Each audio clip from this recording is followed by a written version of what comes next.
All right. Now that we've talked about Newton's laws, we're now going to look at applications of forces. And our first application we'll look at is analyzing the motion of an object on an angled surface. So we've been dealing with angled forces, but we've yet to angle the surface itself. That's what we'll do today. So, first of all, the main difference is going to be that we're going to redefine how we like to break our force components today. Because when our surface is flat, it made sense to split our forces into horizontal and vertical components.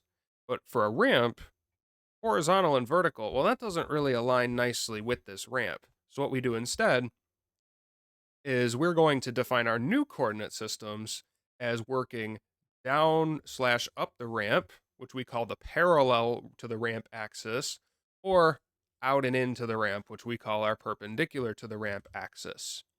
So, our forces that usually wouldn't need to have been split apart will have to be broken into components for analysis today. And most specifically, we're going to always break apart this gravitational force. So, we can see there's some slight differences happening because since our surface is angled, and we'll always call this the ramp angle, that's the terminology I always use.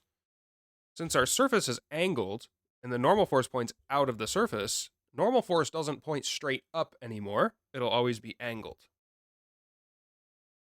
So that's one key difference with the actual forces, because this would not be the free body of an object on a flat surface. But what we do for analysis, again, we don't draw it on our free body, but what we do for analysis is we break apart all forces that are not aligned with our coordinate system into their x and y components. So usually what we do is we will define a new coordinate system, x and y, as follows, where we have a down the ramp component and an into the ramp component for the gravitational force.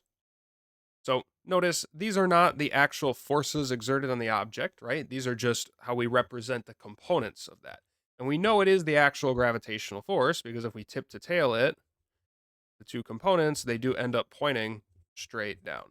So it does work. And our claim, this should go in your memorized list. That's not a whole lot of things, but this is one of the things that you don't want to rederive. We should know that mg sine theta will always be the component of the weight that pushes an object down the ramp. So if there's no friction, an object will just slide down any ramp because there's an mg sine theta force component. And then by elimination, that means that the other component, which pushes into the ramp, is mg cos theta. And as long as everything's nice and balanced, meaning the object's not going into the ramp or out of the ramp, which is a pretty reasonable assumption in most cases, normal force will almost always be equal to mg cosine theta on a ramp. Just like normal force likes to balance gravitational forces on flat surfaces, normal force will balance the into the ramp component. And notice if you tilt your head, it looks like a horizontal surface. So we will always be decomposing that weight force. So that'll actually be our first exercise. We'll be proving this exactly once, so we never have to do it again. So we have a block on a ramp. Draw and label the forces exerted on the block. What are the actual forces? Well, it's a block on Earth, so there's definitely a downward gravitational force. I don't care that the block's on a ramp. G is still directed downward. So mg would also be directed downward. And then for our normal force, we're not going to draw this, right? That would be if we're on a flat horizontal surface. Normal force, by definition, points perpendicular to the surface, meaning at a right angle. So I will just try my best to draw a normal force that is out like that. Notice we do not break anything apart just yet because that's not the actual forces, those are components. So let's prove our force laws for how we split it apart. So we want to prove the down the ramp parallel component is mg sine, the into the ramp perpendicular component is mg cosine. Okay, let's do that. So this is one of my, I think, least favorite exercises of the whole course because it's just geometry and angle tracing. I'm not a fan. It uses alternate interior angles as a quick way of doing it. So there will be a downward force, mg. This is the actual force. Then part of mg will work to pull the block down the ramp. This would be what we call the parallel component. And then another force component would be directed perpendicular to the ramp, and that's trying to pull the object into the ramp. And by definition of parallel and perpendicular, that must mean this is a right angle. So now here's what we have to figure out. So we know that one of these is going to be a sine and one of these is going to be a cosine. So we got to figure out where this angle goes. Because the triangle we made should be related to this ramp angle that we just used. So let's figure that out. And in order to do that, we should use the fact that this theta is measured relative to the horizontal. And since this theta is measured relative to the horizontal, that would mean that the complement of theta would be measured with the vertical. And notice this angle up here is also measured with the vertical. So this angle would be the complement of theta, because it's measured with the vertical, which leaves the angle we're interested in down here would be our theta. So that gives us our triangle, and I will redraw this over here.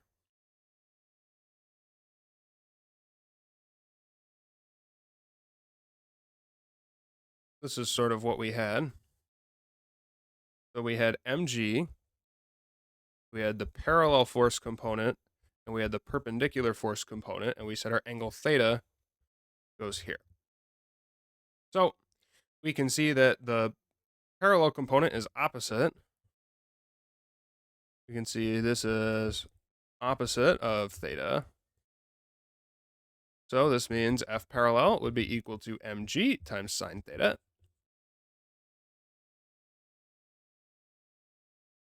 And then by symmetry, we can see that the perpendicular component would be adjacent to theta. So F perpendicular would be mg cosine theta.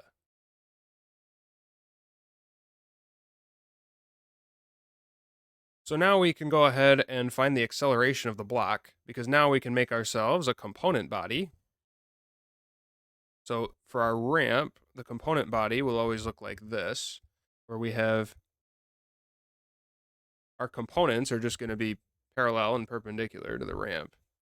We have mg sine theta pulling down. We have, we'll continue to make it blue to show that it's the same force here. We have mg cos theta pushing in. And then we have normal force pushing out.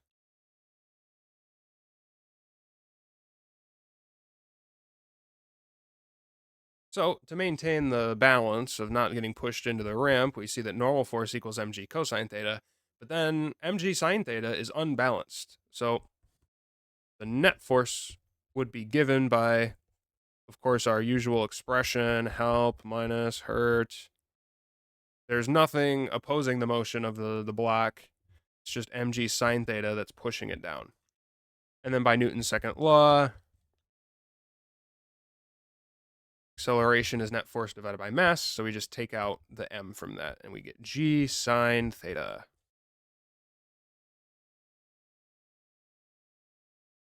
So I'm claiming the magnitude of the block's acceleration goes up as we increase the ramp angle theta. We want to justify this claim qualitatively.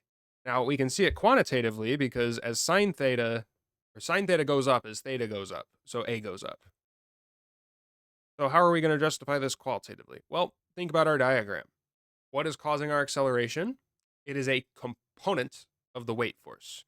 So mg is fixed, but how much of mg pulls down the ramp is dependent on the ramp angle. So for larger ramp angles theta, the ramp tilts more vertical, so there's a larger mg sine theta down the ramp component versus the into the ramp component that's essentially doing nothing because it's balanced by normal force. So you get a larger fraction of the mg force directed down the ramp, which is the thing driving the acceleration. And that's essentially what I said. So using our expression from part C, we want to find the acceleration in the following limiting cases for ramp angle. We have theta equals 0, theta equals 90, and then we're showing that apparently we could have figured this out without a formula. So theta equals 0. This would mean that there is no ramp angle at all. So there's no ramp. So if there's no ramp, this would be theta equals 0. So the acceleration would be g times sine of 0. And sine of 0 is 0. So the acceleration is 0. That should be expected, right? If the ramp is flat, there's not just a magical force pushing me, because all of mg has sold out to the into the floor direction. Now, what about 90? So 90 degrees means the ramp is getting steeper and steeper and steeper. So it's actually a vertical ramp. I actually draw this, please. Thank you. So what's happening here? We should probably draw our forces. That'd probably be reasonable to do that. So here are forces that were exerted on our block in the flat case is just mg down, normal force up, and those exactly balance. Now, when theta equals 90 degrees, according to our formula, acceleration would be g times sine of 90 degrees, and this is actually where sine theta is maximized. The maximum value of sine theta occurs at 90 degrees, so the acceleration in this case would be equal to g, meaning the block is actually in free fall for the 90-degree ramp. And that should make sense, because there is nothing balancing the vertical mg force. And since it's in free fall, it's actually not in contact with this wall at all, so there is no normal force. So how could we have determined these results qualitatively? Basically just by going through that argument. If the ramp is flat, there's no acceleration. There's nothing pulling the object side to side on a flat surface. And if the ramp angle's 90 degrees, the ramp is vertical. So I just have an object in free fall. So the acceleration is g. So that's a test of why it's sine versus cosine. You could just look at these behaviors because we expect to plug in 0 to the trig function and get 0 in the flat ramp, and we expect to get 1 when we plug in 90 degrees. So that is sine. All right, now let's apply it. So we've dealt with the frictionless case. So now we're saying we're placing a crate on a rough ramp. So anytime I use this word, rough, I use it to explicitly tell you that there will be friction involved. The crate is attached to a spring, and I give you its force constant, and it says we're pushing the spring back a set distance, and the crate is in equilibrium. So first we want to draw the forces on the crate. Well, we'll start with the ones that don't require any thinking. Gravitational force always straight down. Normal force directed out of the ramp. And now I got to figure out where friction and spring force go. So definitely the spring force is going to push up the ramp because I've pushed the spring down the ramp. And then also for static friction, we can think of static friction as keeping the block at rest. So it will be helping the spring keep that block at rest, because if there was no if there was no friction, then the block would begin sliding down the ramp. Now it is possible static friction could also point down the ramp in different scenarios, but we're just going to guess that it is up the ramp, and we'll correct our thinking if that's wrong. So there is a spring force pushing us up the ramp, and if there was no spring, we would be sliding down that ramp. So it's a pretty fair assumption that static friction is probably also up the ramp trying to keep us at rest.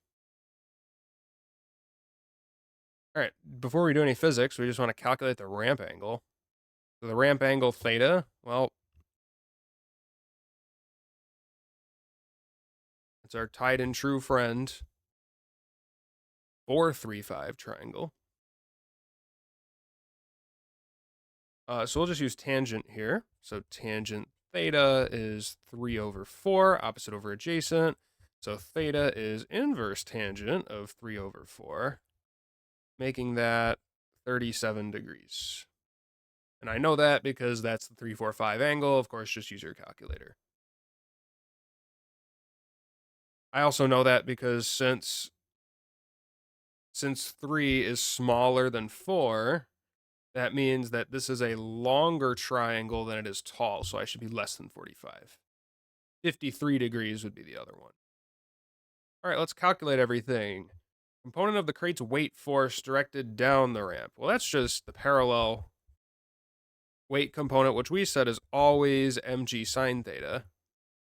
So the crate has mass 5 kilograms, so the total weight of the crate would be 50 newtons. And multiply that by sine theta, which is 3/5, so we get 30 newtons is trying to push me down the ramp.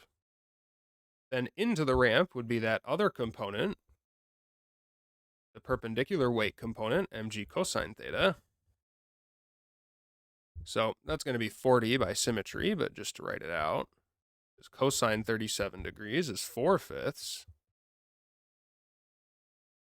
And then the normal force exerted on the crate. Well, now we're getting into balancing principles, so it's time for the component body. So here we have mg sine theta. Here we have mg cosine theta. Here we have F from the spring. And here we have static friction. And then here we have normal force. So the thing we know for sure is that Fn just balances the into the ramp component. And I think I'll show why explicitly. I'll say the forces into the ramp are equal to the forces out of the ramp. So mg cosine theta must be exactly equal to the normal force. So the normal force is 40 newtons, just like that component we found earlier. This is a very bad summation.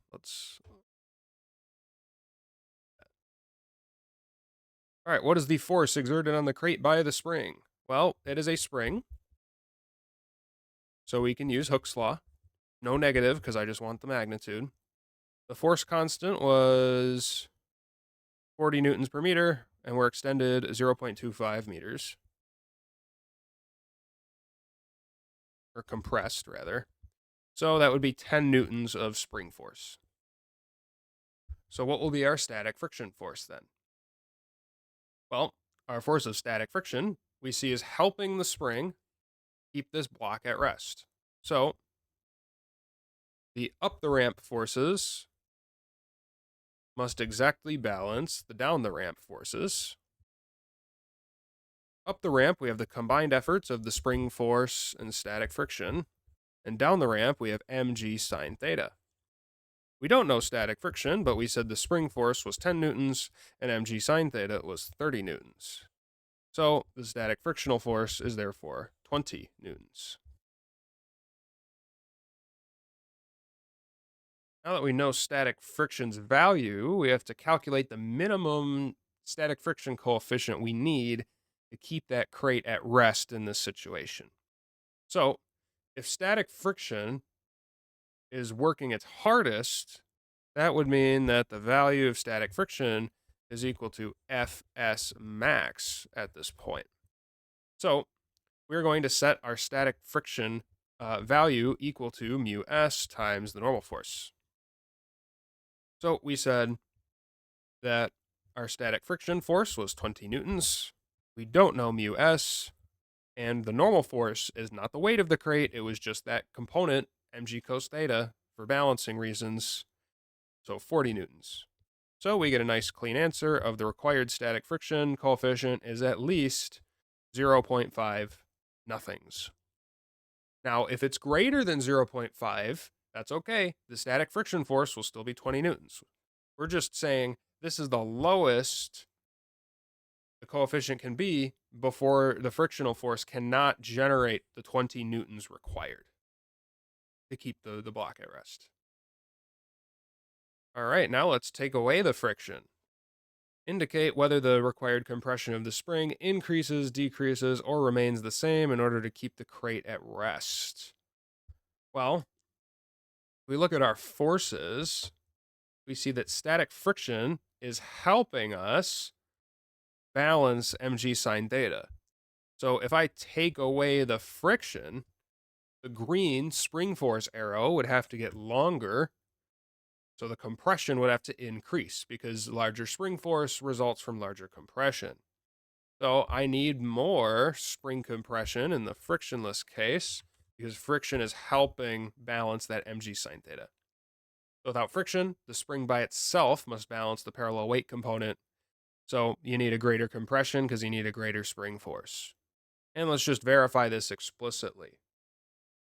So if we did this explicitly, we'll do a shameless copy paste.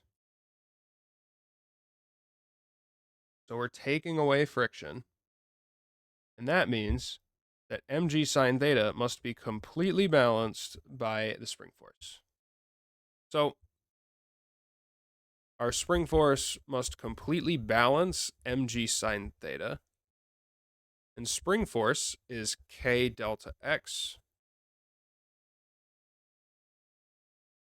So delta x would be mg sine theta over k. Mg sine theta, we said, was 30 newtons. And K was 40 newtons per meter, so we got to go 0.75 meters.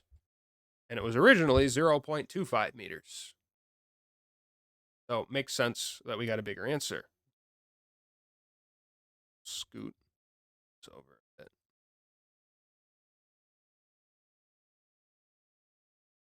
And again, it also makes sense that it triples, because originally the spring compressed 0.25 meters to generate 10 newtons of force. But now you got to generate an additional 20 newtons of force from that spring. So that's 2 more copies of 10. So that's 2 more 0.25 meters worth of extension or compression. So now we'll do the frictional case symbolically. So you have a block of mass M at rest on a rough incline. Assume the static coefficient between the block and the incline is greater than the kinetic coefficient, which is usually reasonable. Let's draw our forces. Of course, we got our mg down, and we have our normal force out.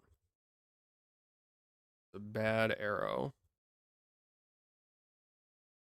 And then we do know that this block is at rest.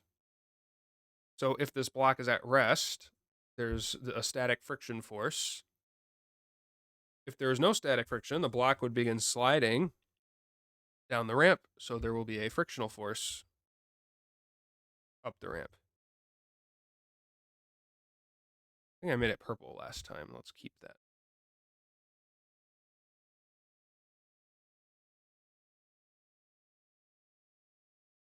All right. For small ramp angles, the block remains stationary. For large ramp angles, the block accelerates down the ramp. Justify this by drawing the forces. So we know that there's a couple things that happen here.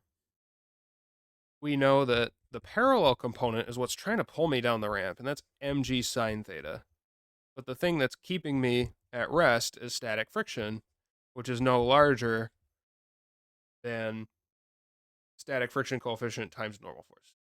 So what happens as we increase the ramp angle? Well, if I increase the ramp angle, block is going to experience more of its weight directed down the ramp. So there's a larger force trying to accelerate the crate down the ramp. But also, there's less of the crate's weight being into the ramp, which means normal force has to work even less than usual because less of that force needs to be balanced. So, sort of have two reasons here where the static friction force needed goes up because it has to balance the parallel weight components, and the normal force is going down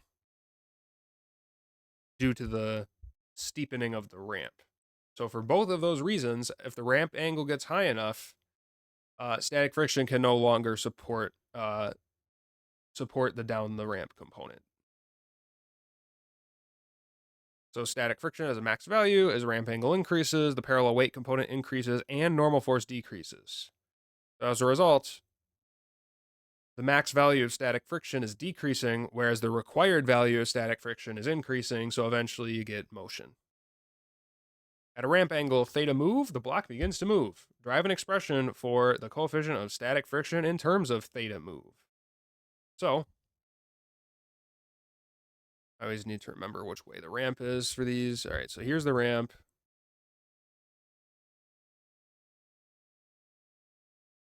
So component body, pretty standard. We have mg sine theta down. We have mg cosine theta in. We have normal force out. And then we have static friction up the ramp. And we can see some Newton first law balances here. So the key balance that's happening when we begin to move is that Fs max is equal to mg sine theta. Because the down the ramp driving acceleration force is large enough that it beats static friction. So we can substitute mu s times normal force. But also from our force balancing, we see the normal force balances exactly the mg cosine theta into the ramp component. Everybody brought m and g. So we get mu s times cosine theta is equal to sine theta. So we get mu s is equal to sine theta divided by cosine theta. And we're going to prove a little trig identity here. This can actually be simplified. The sine theta is opposite divided by hypotenuse, and cosine theta is adjacent divided by hypotenuse. So everybody brought divided by hypotenuse. So we get sine theta divided by cosine theta is opposite over adjacent, which is tangent. So if you have an object on a ramp and slowly increase that ramp angle until slipping first happens, the coefficient of friction is just tan theta. No other symbols. All right. So now when the block is moving, the ramp angle is adjusted to a new value, theta slide, such that we have the block sliding at constant speed. And we want to say, do we need a lower angle for constant sliding, or a lower angle for constant sliding, higher angle for constant sliding, or is it the same? Well, the key here is that if the block is sliding, this would be kinetic friction. And kinetic friction, since we have a lower mu k than mu s, is going to be lower, which means that the sliding angle is actually lower because you can't generate as much friction. So you must have less force pulling the block down the ramp than before if friction can't supply as much balancing force as before. And that's really what I said here. Block slides at constant velocity. The forces are balanced, meaning kinetic friction balances the parallel weight component. But since kinetic friction coefficient is lower in this case, the frictional force must be lower for a given angle, right? Kinetic is lower for a given angle. So you can't have that high of a driving force. So the angle must decrease. All right, lab question time. So we have now been tasked with finding mu k. We have a block on a ramp. We release the block from rest and record its speed after reaching different distances along the incline. We're just measuring on the slant. All right. Let's do our forces while the block is traveling down the incline. Nothing interesting to see here, right? Got FG, got FN. And then it's traveling down the incline, so to oppose the sliding, we have kinetic friction pointed up the ramp. And we know it's not going to be larger than mg sine theta because our speeds are going up. So there is some sort of opposition to mg sine theta, but it's not equal. Suppose the block has mass m and the ramp angle is theta. Derive an expression for the force of friction exerted on the block in terms of m, theta, and mu. Okay, well, I always have to check which way this is.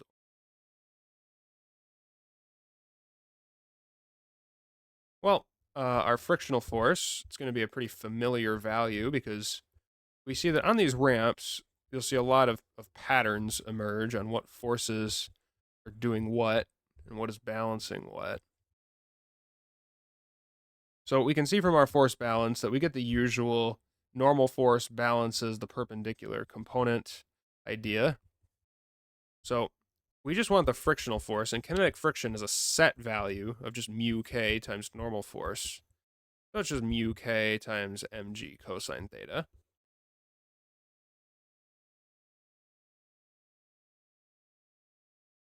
But what would the net force be exerted on the block? Well, we know that F net would be the forces that are helping the block speed up minus the forces that are opposing that motion.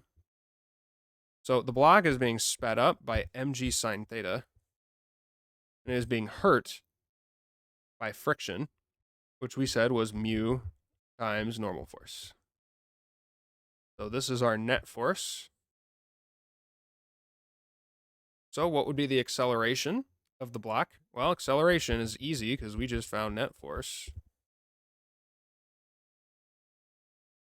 So we just take out the m. So acceleration is just g sine theta. Notice that is the frictionless acceleration minus mu k times g cosine theta. So it makes sense that we get the acceleration that we would have if there's no friction minus the sort of frictional attempting to stop acceleration term. And we can definitely simplify this, which we will do later, by pulling out a g. So you can write this as g times sine theta minus mu k cosine theta. We're going to calculate the ramp angle. So the ramp angle theta is just going to be here. So we'd get tan theta is 0.5 over 1.2. So theta is arctan of that. And we get, I'm going to guess 22.7 degrees. 22.6 degrees, so that's a pretty good guess.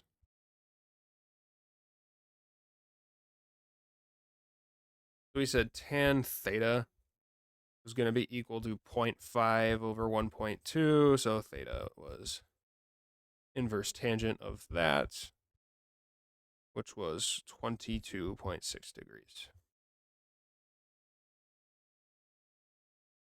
All right, derive an expression that relates d and v to mu k. So we want distance and velocity. So that's kinematics, right? And we do have acceleration. So we know we're going to use a kinematics formula. Which one? Well, what's missing? There's no time. So this means we'll use the timeless kinematics equation. So we do have a final velocity. We don't have an initial velocity. We have an expression for A that we'll plug in later. And D. I'm actually not going to solve for V because we get square roots and square roots are bad. We just want an expression that relates them. So I'm just going to leave this as V squared equals 2 times A, which we said was G times the quantity sine theta minus mu K times cosine theta times D. And that would be our derived expression. And now we want to figure out what's a graph. So this is quite scary looking because there's lots of letters in here. So we can write V squared equals 2G sine theta minus mu K cosine theta times D. So how can we linearize this? Well, we can put V squared in a box because the square is making that nonlinear, so u can become y. And then g is a constant that we know. Theta is an angle that we know. Mu k is what we want to find. Cosine theta we know. D is the variable. So d is the actual variable. So you can be on the x. That means this entire nasty expression would be our slope. So let's do that. All right, we're back. We did the mining off camera, and here is our linearization. So v squared, meter squared, second squared versus d in meters. And we also did a regression. And according to our model, the slope of our best fit line will be given by this symbolic mess. So this is a case where you probably just want to start plugging in numbers because there's a lot of manipulating to do. So we can get 3.94 would be equal to 20 times, I picked the 5, 12, 13 triangle. So sine theta would actually be 5/13, and cosine theta is going to be 12/13. Not that that matters. So I'd get 0.197 is equal to 5/13 minus 12/13 mu k. Solve this, and you would get mu k is really close to 0.20 nothings. Reasonable value for a friction coefficient because it is a decimal between 0 and 1. Yeah, that's a tricky algebra exercise. I imagine you can just Desmos hack it to figure it out after you know what theta is. Finally, we're just going to do another symbolic example. So now we're just pushing a block up an incline. It is a rough incline, so there is friction. So there will be friction once again. We're pushing, and the box moves up at constant speed. What does constant speed mean? Well, of course, constant speed means all of our forces are balanced. All right, what are the forces? Well, we know, of course,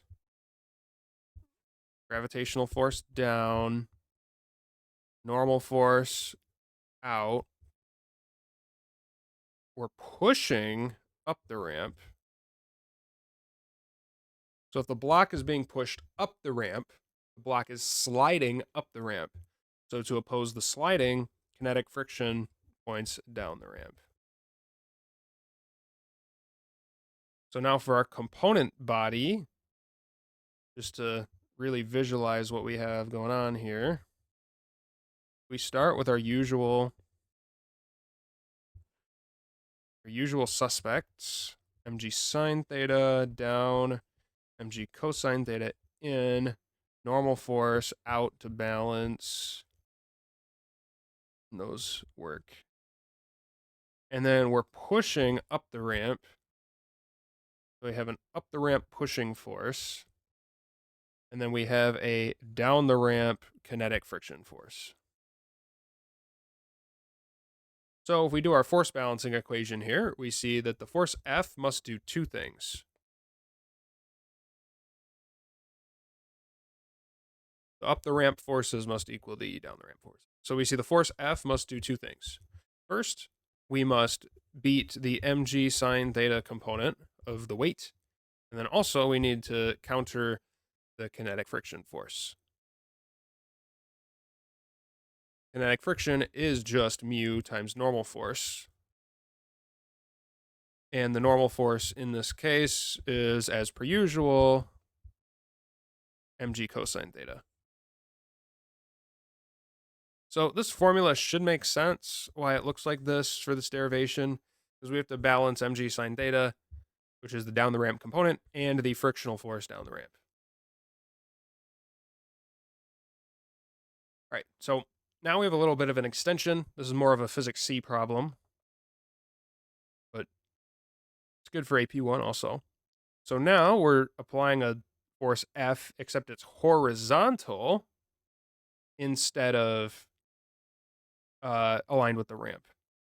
So do we have to push harder than before in order to get the block up the ramp? Or Is it the same or is it not as hard? So, of course, we should probably do a component body again and see what changes. So we'll skip right to the component body. That's going to make it way. So if I'm looking at my component body here, the thing that's changing is going to be F. So F is what's changing. So F is now going to be completely horizontal. And if we break that down, we can see that part of F is going to be directed up the incline, and the other part of F is going to be directed into the incline. So we have a parallel and perpendicular component of our pushing force F now. So there will be a a parallel component of F that pushes up the incline. And then there will also be a perpendicular component that pushes into the incline. So this means that the parallel component alone must balance mg sine theta and friction. It's tempting to stop there and just check, yep, must go up, because only a component of the force must balance the two. But remember that friction force depends on normal force. So if that changes, it's not that simple. But we can also see that the normal force will go up as well because we're now pushing into the ramp. So we do need a larger pushing force because we have more friction to balance due to the extra into the ramp push, increasing Fn, and the fact that just a component of the pushing is doing the actual motion.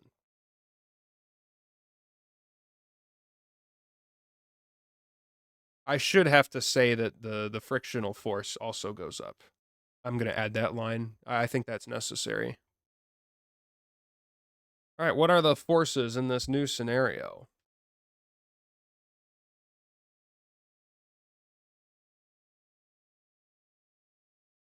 Well, it's our usual suspects and this strange horizontal F. So let's derive an expression for F new. So if we look at our component body equation says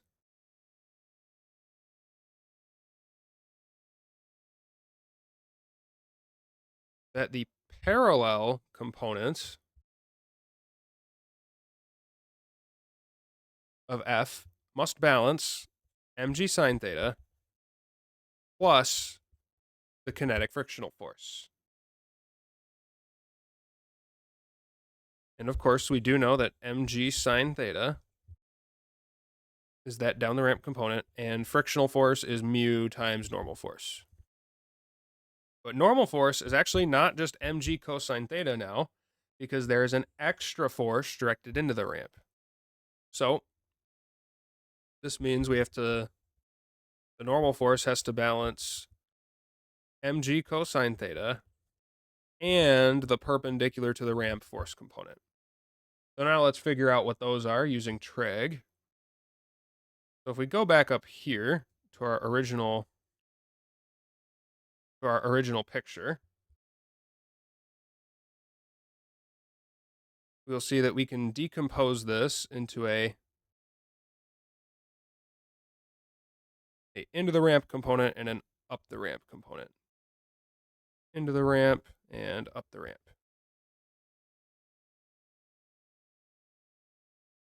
So we got to do some angle tracing again. And if we do this, we can see that this triangle is just a rotated version of this triangle. So by tracking our alternate interior angles, or just by thinking about limiting cases, so think about if your angle is really, really small, that means this F new is basically entirely aligned with the ramp surface. So our theta should go down here because it's with the surface, right? Our angle here is with the surface. So as a result, this means that this component would be F cos theta, and this component would be F sine theta.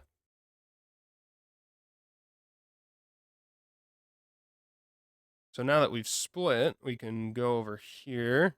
We said the up the ramp force component was F cosine theta. That's equal to mg sine theta plus mu times mg cosine theta plus the into the ramp component, which was F sine theta. So we do want to get the F's all on one side. So I have F cosine theta equals mg sine theta plus mu mg cosine theta plus mu f sine theta. So we can get all the f's to one side. So we'd get f cosine theta minus mu f sine theta is equal to mg sine theta plus mu mg cosine theta, which we can do some factoring out. And I gotta even shrink a bit because this is getting quite large. We get f times the quantity cosine theta minus mu sine theta is equal to mg sine theta plus mu mg cosine theta, which means that I'm sure this was our first guess, that the force required to push the object up the incline is mg sine theta plus mu mg cosine theta, which was actually the original force, divided by the quantity cosine theta minus mu sine theta.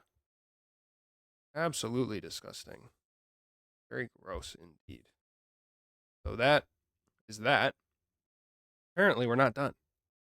For a given mu, there exists an angle where it's impossible to push the block up the incline. Derive an expression for this. So if it's impossible to push the block up the incline, what does that mean? Well, that means you need a really, really, really big force. How big? Infinity. So this means your force must be so large that it's approaching infinity. And anytime something is impossible, we have a formula, so we should think about what causes that to be impossible. Well, one of our illegal rules in math, right? You can't divide by 0. So that must happen when the denominator is equal to 0. So cosine theta minus mu sine theta is equal to 0.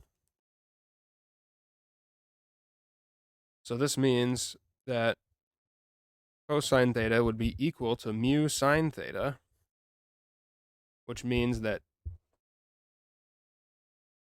cosine theta divided by sine theta would be equal to mu. Now you could simplify this with other trig functions if you'd like, but I know that sine divided by cosine is tangent. So, and this would be 1 over tangent. So 1 over tangent theta would be equal to mu. So this means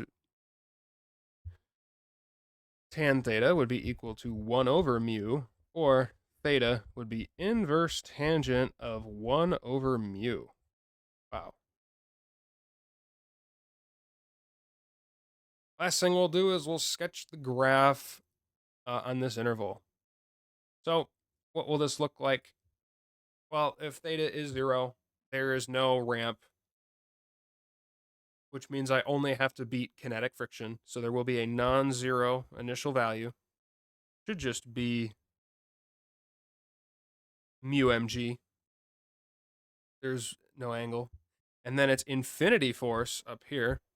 So we get this strange sort of force curve with a vertical asymptote. So this is going to just asymptotically approach infinity. Wow. Yeah, that's a rough one. Cool problem. I don't know how typical it is, but that's a tricky one to end with. So again, that's something that I'd say is more for the Physics C audience. Although there's nothing that technically made it not AP1 appropriate, it's still pretty tough. So that was more of a extension problem at the end.